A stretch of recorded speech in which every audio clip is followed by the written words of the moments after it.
Welcome, everybody. It is me. It is the Cyber Warrior. This is Cyber Warrior Studios, and I know you were all here for another amazing episode of Security Happy Hour. Now, bear with me. I want you to understand two things real quick. One, new camera, running it from a laptop because we finally finished the bar area. So, doing things a little bit different. So, bear with me on the coloring and all that other fun jazz. Second is, please, super chats, tips, like, comment, subscribe, all those things. Get the message out there to everybody else.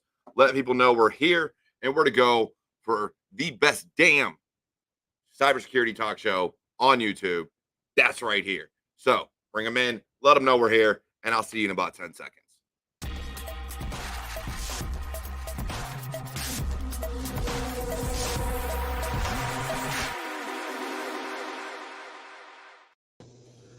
And like I said, 10 seconds and we're back, kind of like how we always do. With me this evening, I have the one and only Kerry, who was a short notice guest. I reached out to a friend of mine and I said, hey, I need guests. Can you find anybody in your network? And she gratefully sent me Kerry and was like, yeah, Kerry would be great. So I said, okay, cool. So Kerry, now that you're here, tell us a little bit about yourself and how you got into cybersecurity. So, I'm Kerry Williams. I'm information security professional, and I've been doing it for around 24 years, I think. Yeah, 24 years now.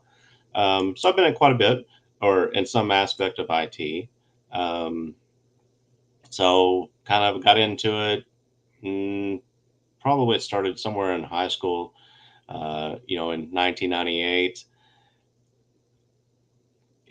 That there was a particularly hard test, and I'm sitting there browsing around on a Windows 98 network, and I found the teacher's shares, and sure enough, I found the test, and I did not have to study for that one. So that kind of piqued the interest, and of course, 1998, I was thinking, it's like, well, I don't think this computer thing is going away, and just kind of went off from there, and through the local Harvard on the Hill, I learned a little bit of networking and Cisco and Microsoft admin. And, back then there wasn't as many cybersecurity professionals by name. It was always a sysadmin who pretty much did everything. And so that's kind of where I started and became. And then once I landed my first gig, I ran into another admin there, and he was a little bit younger than I, but he was a little bit more entrenched in the culture in Dallas. And so I went to my first DEF CON meeting, DEF CON 817. 817, yeah. No, sorry. 972, DC 972. Yeah, I think that's it. 214, sorry. It's 214. Too many DEF CONs. How many? Too many DEF CONs. we have too many zip codes, or too many area codes, and too many DEF CON groups that have come and gone. But the original in Dallas is 214. I'm going to feel really bad for messing that up. So anyway, went there, and I got around all these people that were really interesting fellows. They're all, if you've been in any DEF CON group, you kind of realize the character I'm talking about. They're all characters in some sort, but they're really passionate about understanding protocols and breaking protocols, and that's kind of what kind of got me interested in furthering that. And then so through doing an additional sysadmin networking, things like that, I finally landed a gig around an information security manager in 2013. And that's kind of what kind of got me. That was my first real leadership role, and it was also my first cybersecurity role by name. I was going to say, that's probably by name. I'm pretty sure you were doing it beforehand. Yeah, absolutely. And that, prior to that, it was only the really big companies that had them, an actual cybersecurity named position. Yeah. So with all that, right? So, I myself too came up in IT, kind of grew up in IT, help desk, sysadmin type of stuff, networking a little bit. I think one of my first certifications, was Microsoft Office. And then eventually I got into CCNA and all that other stuff. So kind of ran the gambit with that. And kind of like yourself, beyond the military thing that where I became an NCO, the position I'm in now is my first official like leadership role Mhm. within cybersecurity, or IT in general. And I find it intriguing because everybody has their own path. They have their own, kind of way to get to where they want to go. And so, being that the premise of this episode is about finding your direction within an organization, what have you found to be almost like a common factor, which is rare, and I use that term loosely, but a common factor that you see in people that really do find their direction, whether it be staying technical or getting into leadership. So one of the, and I'll take a step back from the question a moment, and that is, anytime I've come into a new organization is kind of I kind of take the wallflower approach where I just listen and to see who's talking and who is listening even to that person talking. And then you kind of understand, you kind of get a sense of the room as to who's saying what and who's listening. And then you quickly suss out who the people are that are worth listening to and the people that are just talking. Um, that's one of my approaches. And repeat your question again. I kind of got a little. I took a step back and. No, you're good. You're good. So when you're looking at direction and trying to get from point A to point B in any organization, everybody has a different approach. And I would venture a guess that everybody wants to get as high up as possible, whether that be in a technical side or a leadership side. Yeah. So when you're trying to find your direction within an organization and within your own career field, what have you seen as common factors of people that really excel and succeed and do well technically and stay technical, and those that maybe should venture more into the leadership side of And a lot of times I think that the people that are more modest in general have stayed to the technical side, whereas the people that are typically more extroverted or maybe don't enjoy the technical stuff as much have moved to the people side. Those are some common traits. Another thing that I've seen, and this is probably the less desirable of them, is what's called the Peter principle, where basically you you move up. You do a really good job at one position, and then you keep moving up until you've basically have outlived your usefulness. So, like, think about any of those leaders that you've ever had that have fallen upwards, is what it's called. things. It's like, and then anyone who knew them in their organization, well, they used to be really good at the past position, and it's just basically they've gotten promoted past where they're comfortable or can excel. Because when you move into leadership, that's a different there's a different skill set. Communication is one of them, understanding and empathy and things like that. And sometimes people just do not have that when they really have a passion for technical the technical side of the house. Yeah, when I look at kind of finding my direction in any organization, and again, people change, mindsets change, and we have to be able to adapt to the situations at hand, right? And I think technical people, and myself included, for the longest time, up until recently, it was very much. I think there should be a technical C level, right? I think somebody should be able to go from help desk all the way up through sysadmin. And if they want to get into cybersecurity, maybe analyst one or two, work their way up into engineer one, two, and kind of go their way all the way up and stay technical the entire way till eventually you hit the same pay scale, the same responsibilities technically that somebody that does all leadership. So you handle all the technical side, the tech stack, the security stack, versus the leadership where eventually they should know. I can't say they do know, but your leadership should understand the fundamentals. They should understand the terminology. They should be able to guide and mentor you, but maybe not always do the hands-on work. And I think that's hard for people to separate. But a leader, yes, at one point probably could have been the most technical person out there, but a good leader understands they've been away from the game. They've been They've been away from the technology. Oh yeah, for sure. I was going to ask you, since you mentioned that you had some military experience, do you see any parallels between just the general InfoSec technology and the two paths you just described in comparison to an enlisted soldier and an officer that goes through a normal? You're already smiling, so I think you have some I light. smile because I never wanted to be an NCO. Okay. Because years ago, and again, it wasn't until recently, and especially with age and the way technology changes, that my mindset shifted and I chose to be a leader. See, I didn't choose to be a leader in the military. It was thrust upon me because that's the only way you get promoted. Is become a non-commissioned officer, and now you're leading teams, you're leading platoons, you're leading whatever.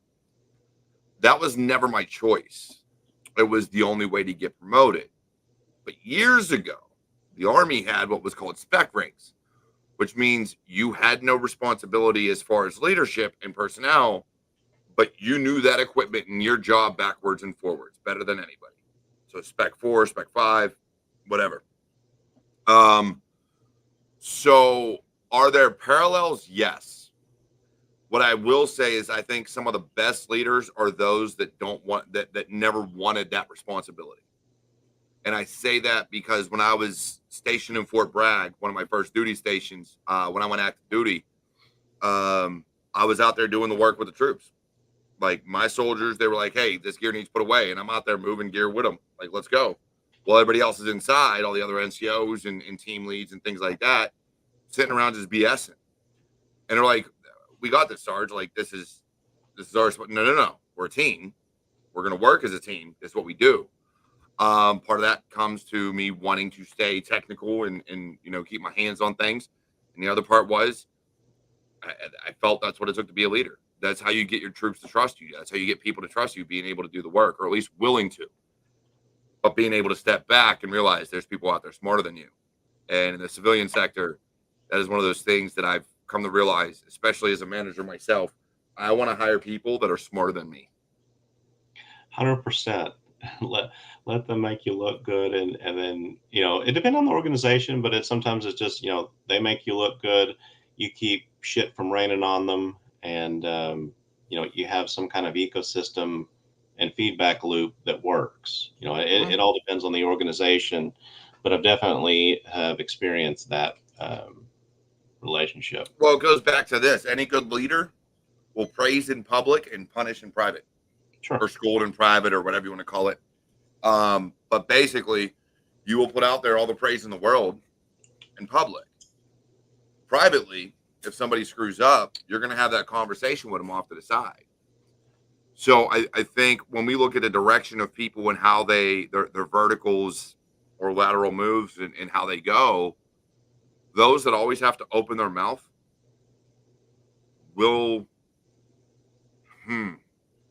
they make some of the best leaders and the worst leaders at the same time, because sometimes they don't know how to shut up. Well, it's funny you say that.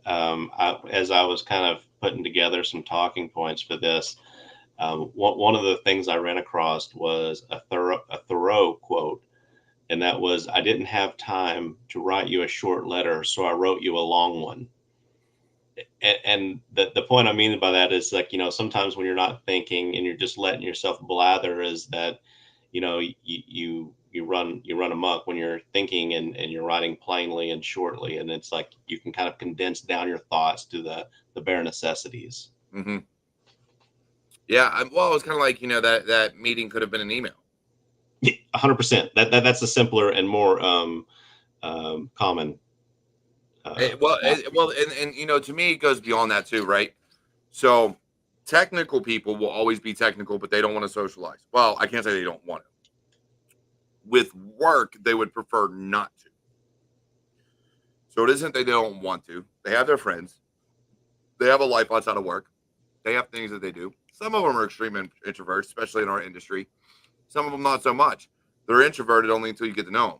Then they are the loudest and some of the best friends you'll ever have. Others are more extroverted at work, extroverted at work, but then don't want to do anything at home. So their friends come from work. Their talking points come at work. Their ability to socialize, because at home they don't socialize. They don't go out. They don't spend money. They don't really do much of anything. So you have these conflicting personalities when it comes to work. And you have those people that are like, I'm gonna write you an email and you're gonna shut up and leave me alone.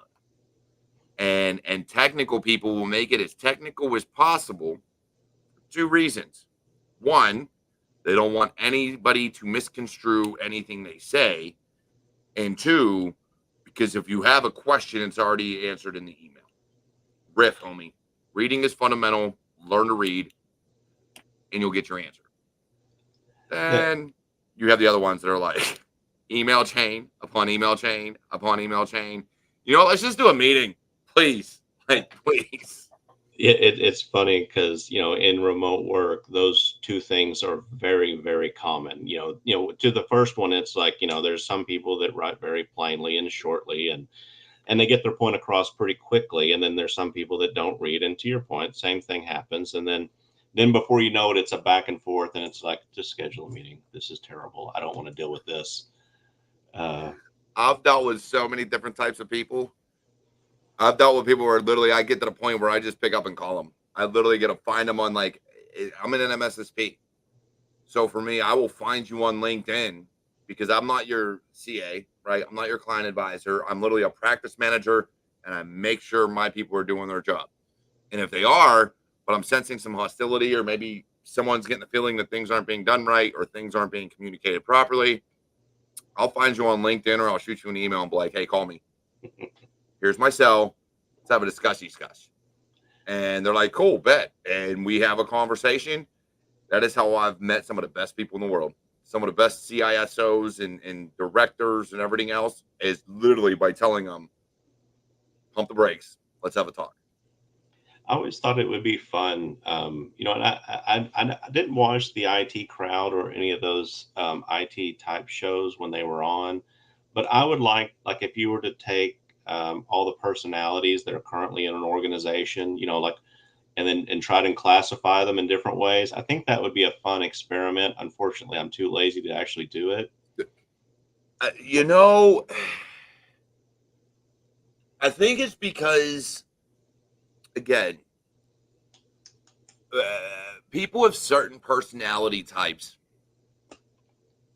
tend to lean towards certain career fields.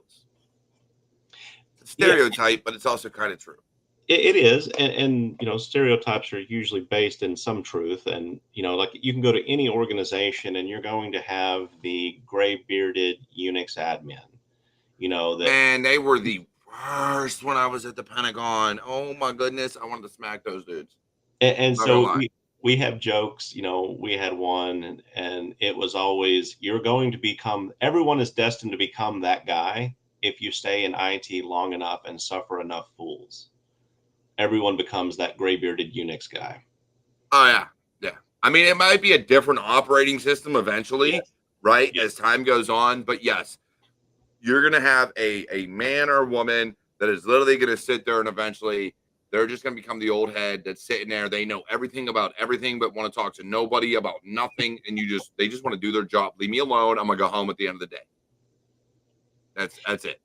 Yeah, and so kind of talking about fun and direction. It's like when you deal with those people, you have to come at them with the facts, having a good question, having done some due diligence to actually figure out the answer. And then once you've exhausted all things, then you go to that person with your evidence. And well, I learned that years ago in the Air Force, back when I was in the Air National Guard. My server administrator, the only way you went to her was if you had already done your due diligence and your research. If you went up to her and were like, hey, I know you have the tribal knowledge and you've been on this network long enough. Can you give me an answer? She'll be like, did you look it up? No. Then no. Go away. Come back after you've done your research. I'm fine. I've tried that. So yeah, I mean, when I look at, but I mean, it goes back to, right, we talk about direction and direction in your career field. I think those that are very introverted and don't want to deal with clients or deal with people necessarily on a regular basis, one, until you get to the point that you're willing to deal with people, leadership is not your thing. Help, maybe even getting promoted isn't your thing. I know a lot of people that will literally tell you, I don't want to be promoted. I don't want to move. I don't want to be laterally moved. I don't want nothing. Leave me alone. Let me do my job. I'm good at it. That's all they want to do. Nothing wrong with that. You're comfortable in your finances because, yeah, you'll get raises every year, hopefully, if you're with a good company, but you're not going to get that promotion raise, meaning you're not going to go from, you might get 3, 5, even 10 grand, right? Depending on the company, you might get a decent sized raise if you're good at your job. But you're not going to get that 30 or 35 or 40 or even 20, 25 because you've now moved into management and leadership. And yeah, I get it. I was one of those people that I despised leadership because I felt without your hands on the keyboard, what are you really doing? But let's be honest, a good leader is taking shit from the top that you will never have to take. Now, I'm friends with my employees, or at least I try to be at least good enough that I know they will come to me if they have an issue. And I won't have to be, pulled in at the last minute for something that I wasn't made aware of until the last minute. So I try to stay ahead of those things. But at the same time, I keep them from taking heat, just like my boss keeps me from taking heat. But shit rolls downhill. And I think I'm the shit stopper. I'm the one that'll like plug that hole. I'm like, nah, my people ain't dealing with this. And I think a lot of that kind of depends on the industry that you're in, which I think that you said you're MSSP. So that means that, a lot of the people, like kind of to your point, you're not valuable unless you have hands on keyboard. Well, a lot of times that equates to billable hours, and that's there's some incentive structure that's built into that mindset. Yeah. Like you have to be billable. If you're not as an engineer or an operations analyst or anything like that, you have to have billable hours. You have to have clients. You have to have people that you're doing work for.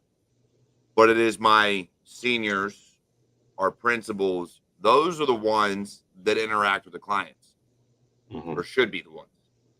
Unfortunately, when you need to hire people, sometimes it's your mid-level that are the ones that are sitting there on calls having to give reports back. And I'm like, shit, I need to get someone different on this. Not because I don't trust them. People I put on those calls are damn good at what they do, and they're damn good at explaining it. I can't take nothing away from my team. I can't take nothing away from anybody that I work with. However, there's times where you're like, the clients you're dealing with, and you're like, I really need someone that's been dealing with bullshit for a while to be on this call. And sometimes it ends up being me. Not always, but sometimes. Right. But again, it just goes back because I'll be there for any of my engineers, any of my analysts. I don't run the analyst team, but I'd be there for any of them too. I've gone to war even as a techie. I've gone to war for analysts when I was an engineer. You are not going to yell at an analyst when you're the one doing stupid shit.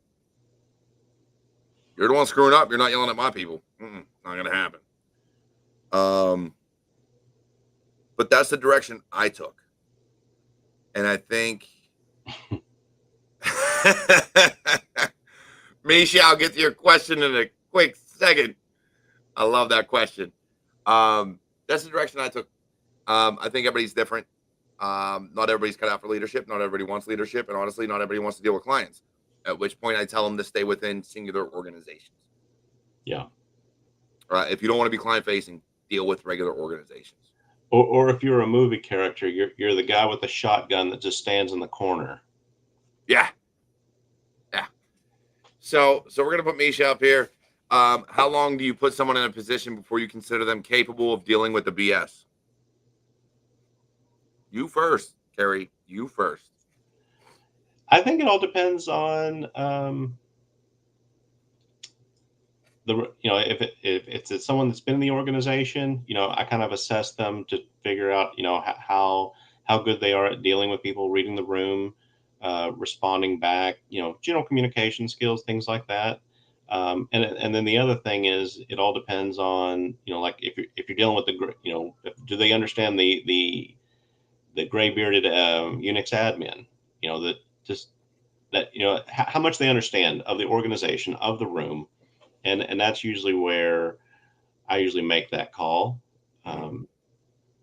or a lot of times maybe I'll just put them in the position, and then I'll just curate the interactions, you know.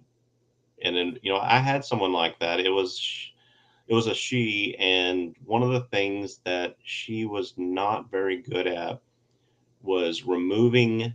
Um, she would read intent into emails.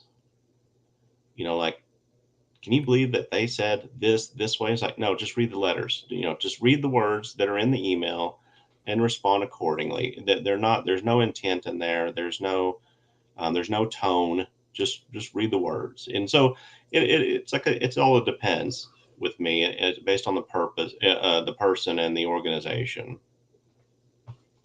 Yeah, and again, to your point, it really depends on the person and their ability to read the room. Um, I have found some people read heavily into emails and try to get emotion from the written word, which is very difficult to do. Um, but some people try to do it, and so it leaves a bad taste in their mouth about specific people, even though maybe they never meant it that way, right? They took it as an implication, like it was implied that they meant this. Some people do that, Yeah. and it happens. Excuse me. We see it every day through text message and in comments on social media and things like that. Somebody's trying to be helpful, and it comes across as condescending, or oh, they were doing this because of this or this because of that. Well, that's not always the case. Sometimes people are idiots and they do mean what you think, but not all the time. So I again, to your point, I try not to take anything anybody says with feeling Hmm. through written word. It's mostly, okay, what are they saying? Does it provide value? Yeah, cool. Does it not? Okay, cool. We'll move along. So it really depends. But yeah, how long really depends on the person and their ability to communicate and also be empathetic. Yeah. Sometimes you have to be empathetic Sure. when dealing with some of these people.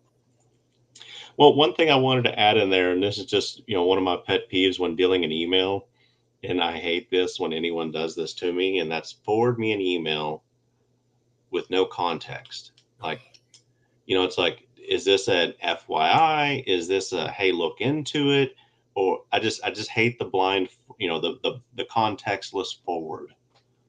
And so, if anyone's listening, in leadership or not, please don't do that. Dude, the blind forwards almost caused me to lose my job. I was there's been people I wanted to go off on because of blind forwards. Yeah. Here you go. Please read. Read what? What am I looking for? What's going on?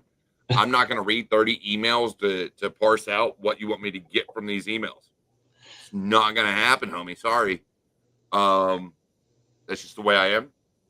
But yeah, blind forwards are probably the worst. Although what I do like is finding innovative ways to professionally respond when the things you really mean are go fuck yourself or something along those lines. Per my last email means, homie, you really should have read my last email and you should have responded, or you responded inappropriately. So let's get to the bottom of this. Things like that, I love them. I always try to find ways to like be professional without being professional. Right. Next question comes from Bruce Banner. That ain't your real name. It might be. I don't know. Is there any real possibility of pursuing a career in cybersecurity, specifically offensive security, if you are a convicted felon? It was a one-time thing, but still a conviction over 5 years old. Carry on you.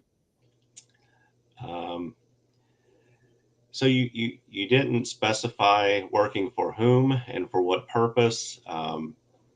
There is lots of countries in this world.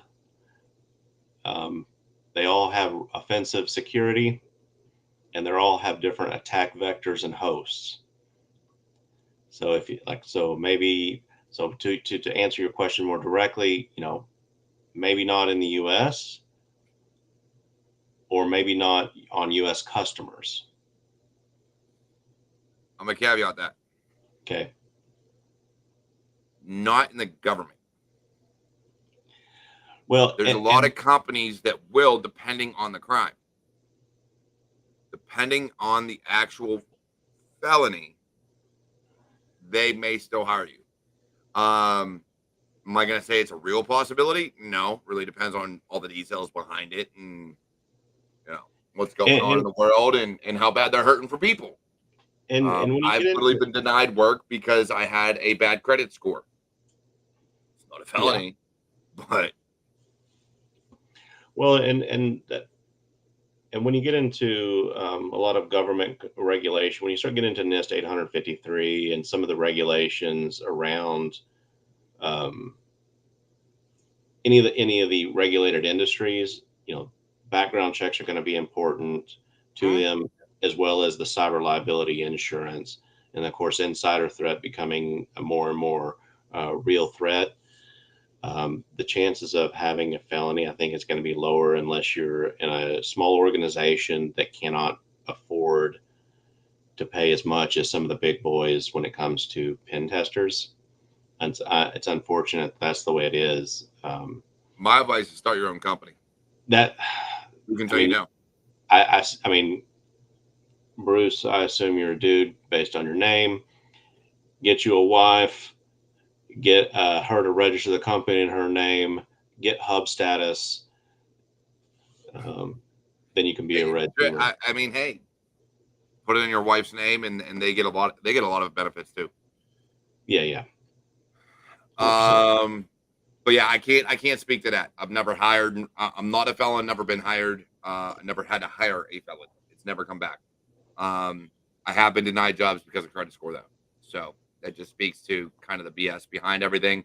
Though I understand the reasoning, it's still BS. I was paying my bills. I just had all my credit cards maxed out and a repossessed vehicle. It happens. That was years ago though. Ain't nothing I got to worry about now. Let's see. Misha, I think you don't learn to deal with the talking BS by just being hit in the back or being a memorizer. Oh, going back to her original question about capable of dealing with some of the bullshit that comes from people and clients. Misha, I'm going to tell you the same thing I told my friends in the Army. And you should know this about me. You've been on this show even when you didn't want to be. I'm going to pull you out of your shell and you're going to be able to deal with the BS anyways because you're going to have to put up with me. And I'm an asshole, as we all know. I don't give a damn. So, yeah, that being able to deal with it is just being confident and coming out of your shell. So when I feel that you come across as confident in your abilities is when I put you in front of others that are going to challenge you. But when you're confident, I ain't got nothing to worry about. I know you'll back it up. Kerry? I don't have any further one on that one. I think that one was pretty straight. I think you hit that one on the head there. Love you, Misha. We're going to get together sometime. I do have on the next question. I do have. Let's see in the time. Yeah, I do have a response to this one though. All right. In a time where we're more work from home, how do you recommend people learn to communicate when they don't get to verbally communicate with their teams?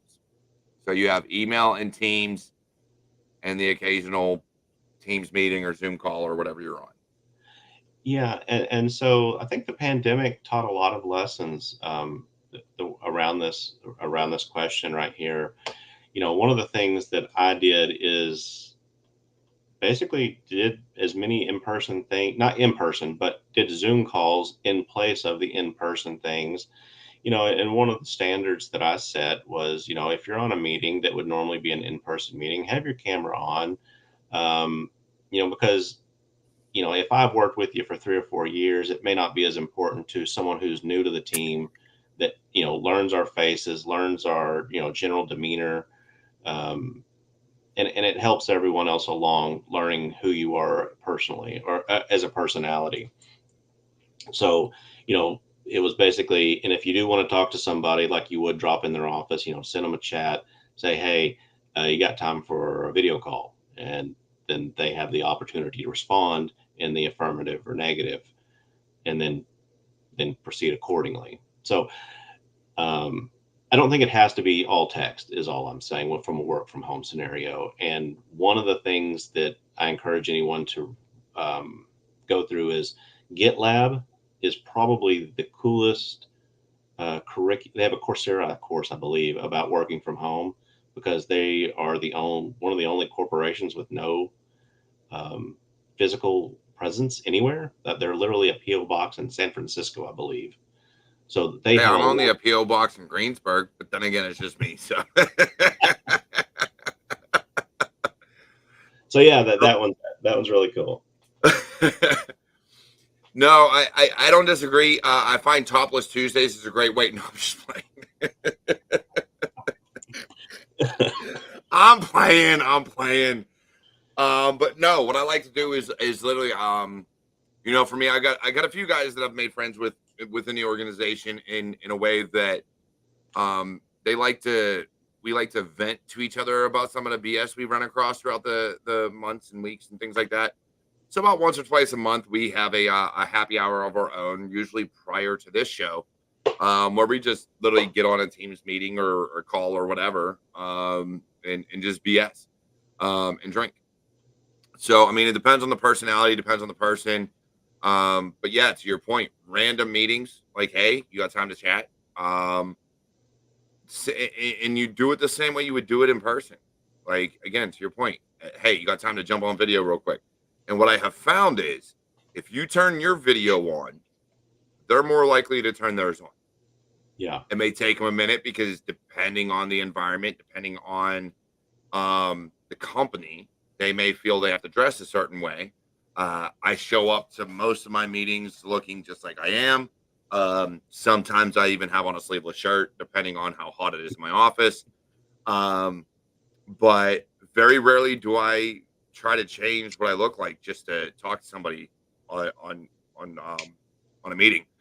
So for me, it's, again, I understand the premise of people being scared or not wanting to, but I'm gonna turn my camera on if I can sit there with my hat on and a t-shirt.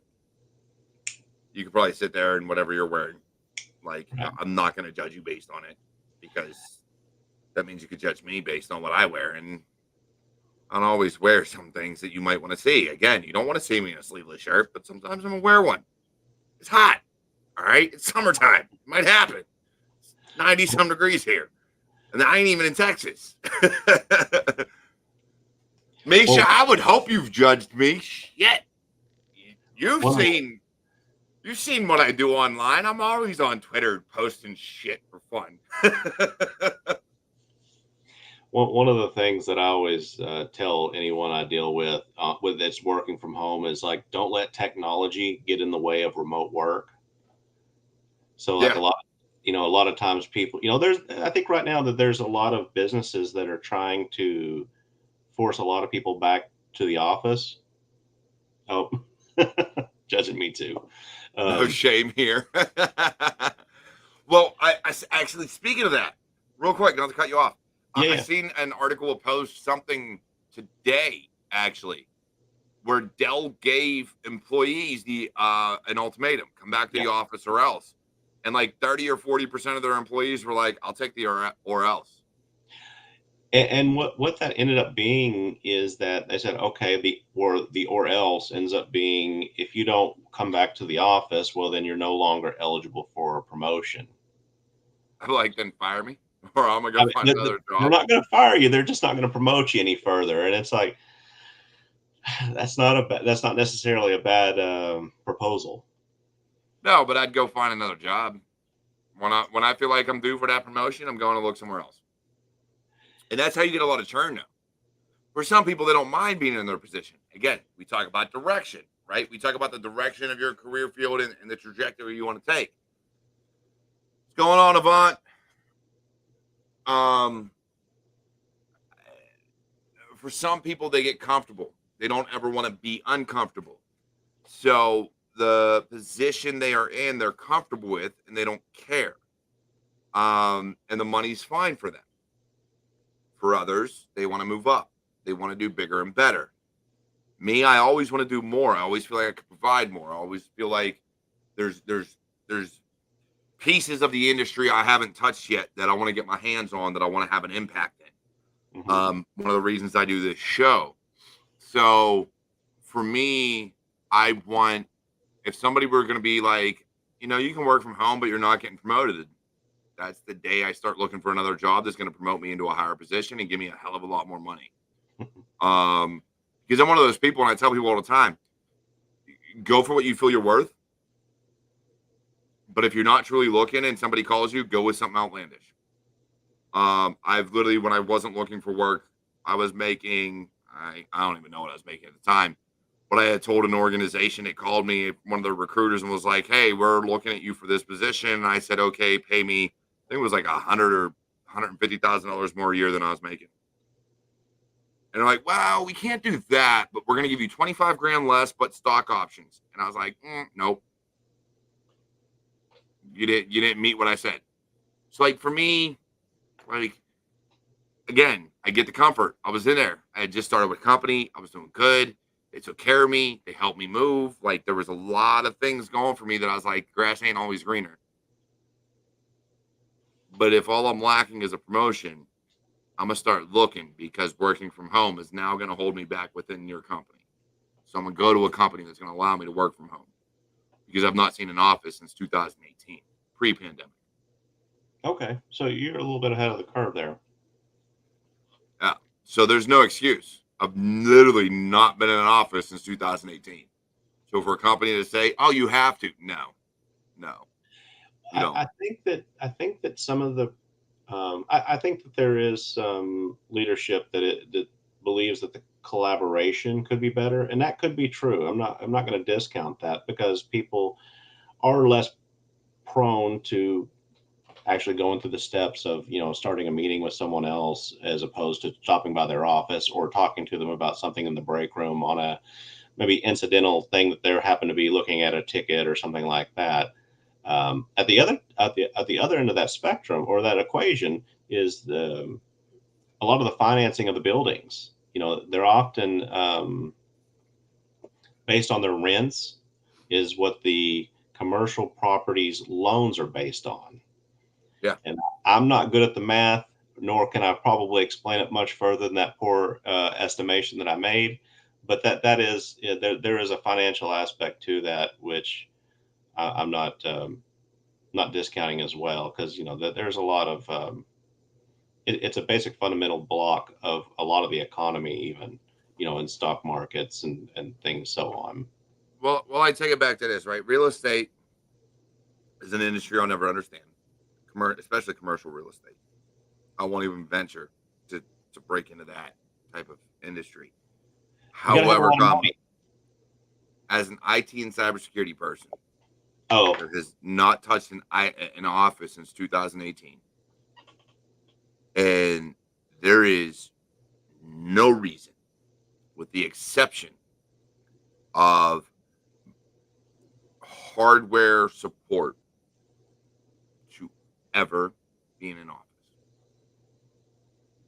because I can do everything remotely, and now most of our stuff's in the cloud. Hell, even O365 is in the cloud. So if you stand up a VPN and you're like, "Oh, we're restricted to these IPs," because you want to be secure, that's fine. I'm gonna log into the VPN, which is in the cloud. There's VPN concentrators. There's legitimately no reason for you to stop me from working from home. And if I'm in an office, I do less work. I do less work from an office, because I literally walk around and bullshit with everybody instead of doing the actual work I'm supposed to be doing.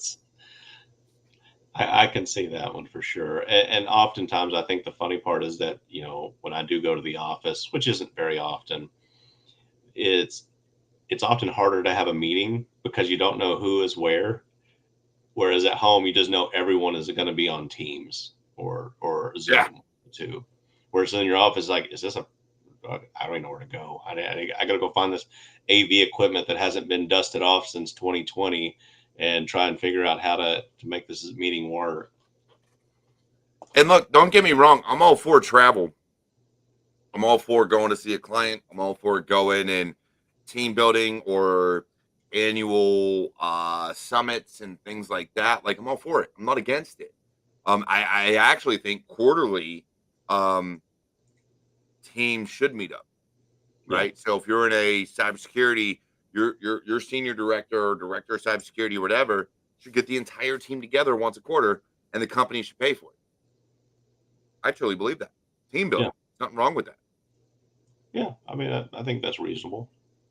I mean, it's not like you're asking for a lot, and if you think about it, you're still saving money because you can do team building where you go away for a week.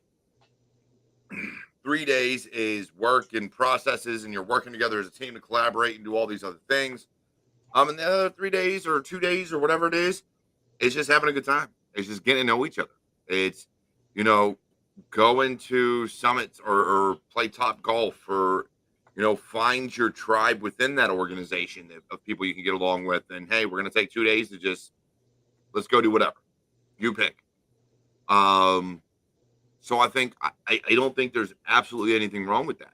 And more organizations need to adapt that. If you want people in an office, then you're going to also take me out to eat. You're going to wine and dine me to give me a reason to come to the office, or I'm not coming.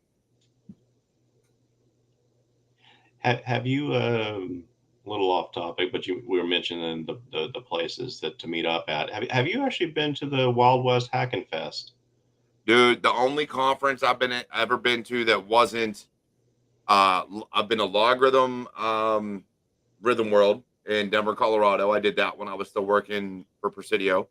Okay. I've been to B-Sides Pittsburgh 4 times now, I think. And then I go to the annual summits for whatever company I work for. I've Gotcha. never actually been to any conference that was anything of anything other than B-Sides Pittsburgh. Oh, wait. B-Sides St. Pete. I actually spoke Okay. there in their inaugural year. The very first year of being around, I spoke at B-Sides St. Pete on burnout and resilience. Oh, cool. The kind of back to the different tropes of personality. You really see the dichotomy if you go to Black Hat, which is usually on like a Tuesday, Wednesday, or Monday, Tuesday, Wednesday, something like that. Yeah, Or- so you're talking Hacker Summer Camp, right? You got Black Hat, DEF yeah, CON, and yes. B-Sides, But all within like 10 days of each other. yeah, so if you go to those, it's really a stark difference between the personalities between the conferences. And if you want to double down further, go to RSA, and then you kind of get the full gamut of InfoSec personalities. Yeah. I've never been to RSA.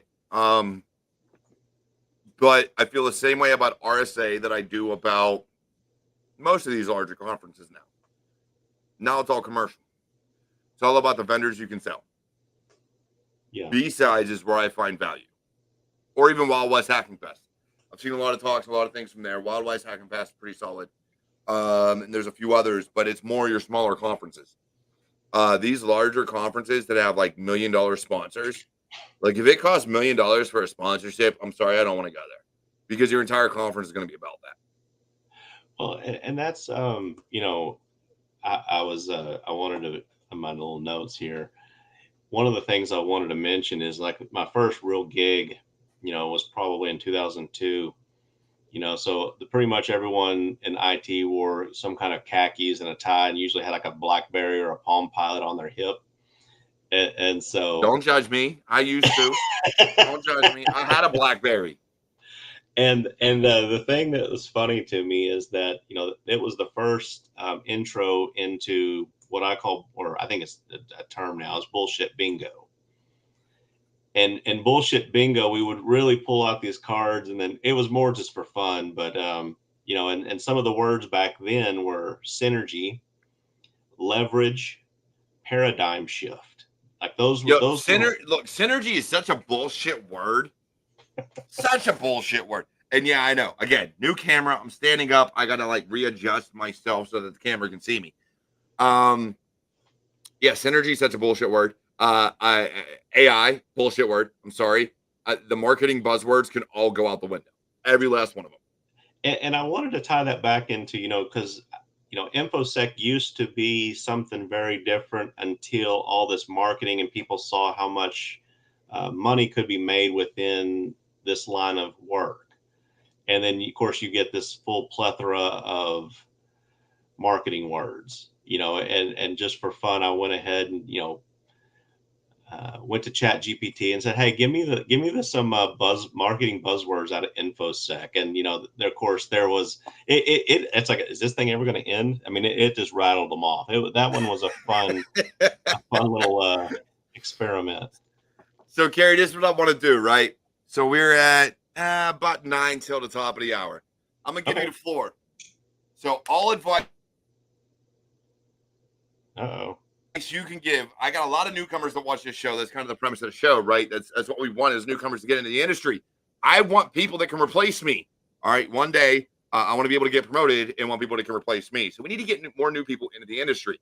Give them any advice you can, from finding their direction within an organization to how to just speak more plainly and actually talk to people.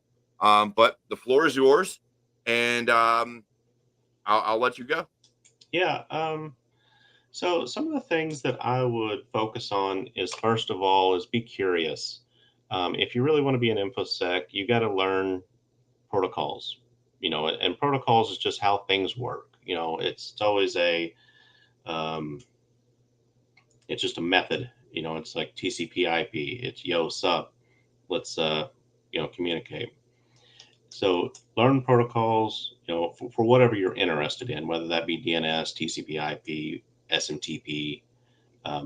Learn those, learn how they work, and then move into web apps and other protocols. Just kind of follow what you're interested in. Be curious, be able to show that curiosity, and be able to speak to some level of interest, because the people that I've hired haven't always been, the most technical savvy. Some of them are just, they've showed general interest. They've had a good attitude, and just be a good hard worker. It's some very basic stuff. And then as far as speaking plainly, that's kind of a fake it till you make it.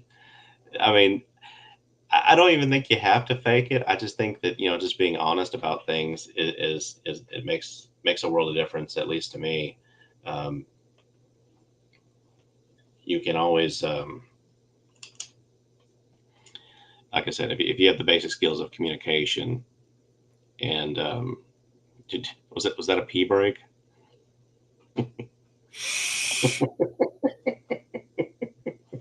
Tis wise. We don't normally announce that. Although everybody who's watching knows. But yeah, I don't so disagree with you, though. And speaking plainly is a a pet peeve of mine, or a pet. It's something I strive for. When I write an email, just I rattle it off real quick, and then I read it again. It's like, okay, well, what words can I remove to make this still mean the same thing and to be simple, and and just have that self filter. And a lot of this has come with time. When I was young, I would sling emails. I mean, and some things would come off terrible. And if you always get those heated emails, sit on them. Take the black eye for not responding within 30 minutes. Take it a little slower. Wait till the end of the day. Wait till the next morning. It will always be better off. But if you don't, and you're young, I understand it, because I was there too. So, let's see. So, Kerry, I have the big thing I have is on speaking plainly, finding direction. My advice: go watch any of my older episodes of Walk With Me, or even Security Happy Hour. I've touched about it a lot. Walk With Me, especially, because you find your direction, you find your own path based on you. You can ask for advice and assistance, but ultimately it's your path to walk, whether it's within an organization or anything else. So I recommend going back, watching those videos. As far as speaking plainly, though, I was the type for the longest time that always responded right away. Now, one, the work will always be there. And that's one of the things we have to understand. You can't rush something. You see, this is the problem within our industry. Even when you look at our articles and a breach happens and this, that, and third, we're going to attribute it to so-and-so.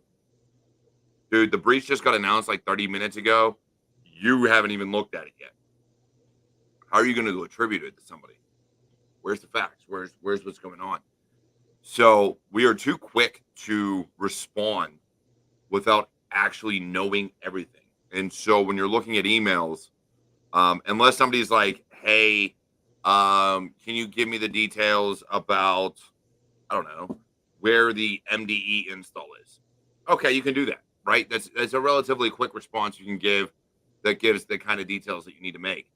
But when they're asking for something that is maybe more elaborate, to your point, Kerry, you kind of got to cut down the words, because depending on who you're talking to, especially depending on what level they're at, you may have to. If you go in too much detail, you're going to lose them. And now you've got an email chain and a meeting and people involved that don't need to be involved, and it just gets out of hand. If you don't go into enough detail, same thing happens. Speaking plainly, succinctly, and writing things like an NCOER, basically shortened to the point, does a lot better, especially when dealing with certain people. Well, and sometimes when you keep things simple, depending on what industry you're in, your emails could be public record. And I think it's good to remember what can be subpoenaed, what could be an e-discovery, and what you actually say to people and how you say it.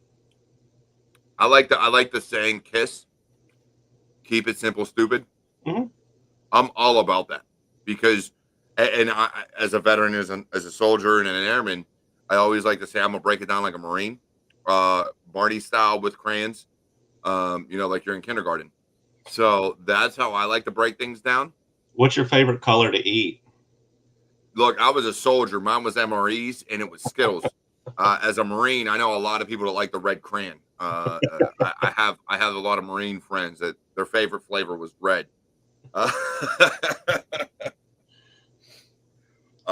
know some people on TikTok, their favorite flavor is green. So, I follow some people on there that were Marines, and their favorite flavor is green. So, but yeah, I look at things, and it's all about keeping it simple, short and to the point. Because when you get too elaborate, unless you're dealing with a technical person, right? Engineer to engineer, give me all the details. Engineer to or pen tester or analyst to a director, give them the details they need. Don't give them an over elaborate email. Yeah. Because now you're just asking for more questions to be asked that you don't want to answer.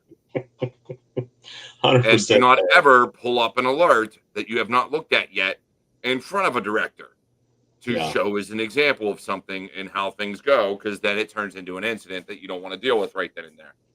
Even though it's not an incident, you're kind of like, oh yeah, see, so you can do all this. So what's that about? Oh, shit. We haven't responded to this one yet. Fuck. God damn it. That could definitely be uncomfortable. Oh man, we've done that. It's happened. I've done it. Oh, and don't be afraid to admit when you accidentally restart an entire SIM that runs an entire 10 organizations, if not more. And I'm kind of reading through some of the comments here, and it's like bland or give your updates like a tweet, short and to the point. And it's like, I was actually thinking about that as I was thinking through some of my talking points today. And that's, Twitter or X, however you refer to it, I think did make people become more concise and more plain. The only thing that was bad about tweets is that sometimes you get some jargon that's you may not know what it is. I mean, just depending on, you know. Don't use acronyms unless you know the person that you're talking to knows those acronyms. 100% right there. And that's and in being an InfoSec, it could be meaning one thing. Being on the internet could be an entirely different thing. So, yeah, that's. I've seen so many. Coming from the military, that's where cybersecurity came from, was the military and government. We live on acronyms. I've seen so many acronyms that even within cybersecurity have 3 different meanings. I can't tell you what they are right now, but I have seen it. And so you kind of look at them and you're like, what are we talking about? Hold on, let me figure this out real quick. So we're talking about this, which means it's got to mean this. If I were to put my money, it's probably a networking acronym that also has an industry term as well. Because probably, yeah, that's. Look at things like IP. Yeah. If you just put the IP as this, all right, are we talking an IP address? Are we talking intellectual property? Are we talking about something else completely? Like, what are we talking about here? So PCMCIA. Holy man! I was gonna say someone's showing their age. That takes me back, homie. Damn, Bill. That takes me back. I remember those slots. And then it became PCMCIA Plus whenever PCIe came out. I believe it was. I think it was PCIe that caused that to them get a plus. But yeah, I don't even know what that stands for. Not even gonna lie. PCMCIA, I have no idea. I just knew it was the cards that was in my Dell C610 back in 2002. They were the cards for my laptop. Had an additional slot. There you go. Now I got a networking port or a wireless card. And I was a baller because I had an Orinoco card with external antennas, and I had my own antenna that I could attach to my car for ward driving. See, I had my first ward driving / pen testing antenna was an Alpha 500 M, I think. I forget what the letters after it was, but it basically did A, B, G, and N. AC wasn't out yet, so definitely A, B, G, and N. Or what it did. Oh. Okay. Nice. It's a Cantenna. It was the someone actually produced these to be because people were making Pringles cans at the time to use, and then so this one came out and it was called the Super Cantenna. So a little history lesson for people that don't know how susceptible wireless has always been to hacking. And people are like, oh, I have my signal toned down to just this building, or, just inside my house is the only place you can reach it. Yeah. Black Hat and B-Sides used to literally do distance competitions to see how far away they can get and still hack the network. It got to the mountains.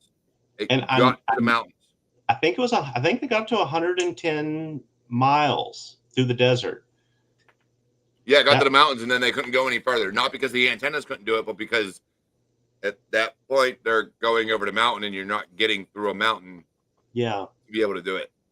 Distance was still possible, it was just you couldn't get through the rock. So, I wish I would have made it to DEF CON back then. I would read about it on Slashdot. With the Wall of Shame or Wall of Sheep. I actually have a Wall of Shame T-shirt because I actually was able to get some credentials. So I actually have told everybody, look, I look at going to Black Hat and DEF CON, and I know they don't do it anymore, but I would still do it to this day. I look at Black Hat, DEF CON, like Hacker Summer Camp, like I do coming from the U.S., going to like China. You take a burner phone, you don't take your real phone, and it's just a regular flip phone. That shit ain't a smartphone. You can't answer emails, text message, or emails, or get on Facebook or anything. And you take a laptop with Linux on it that you don't care about. Yeah. Do you follow McGrew Security on Twitter? Who is it? McGrew. I don't think I've seen him or her. I don't know. It's a dude, and the thing that he did is one year when pineapples were when they first came out, everyone was. Yeah, I have a pineapple Nano. okay, everyone had a pineapple out in DEF CON, and he figured out a exploit to them, and he built a rig, and he went around popping them, like actually So bricking he them. built a pineapple to hack pineapples. And then he did a talk about knowing how secure your security tools are. So, all right, and this is the last thing I'll say, and we really do got to end the episode. We're after 8 o'clock. I love the script kiddies or skitties, as they can be sometimes be called, that like to do phishing emails and things like that, because they leave their websites completely open, and they store all their files there.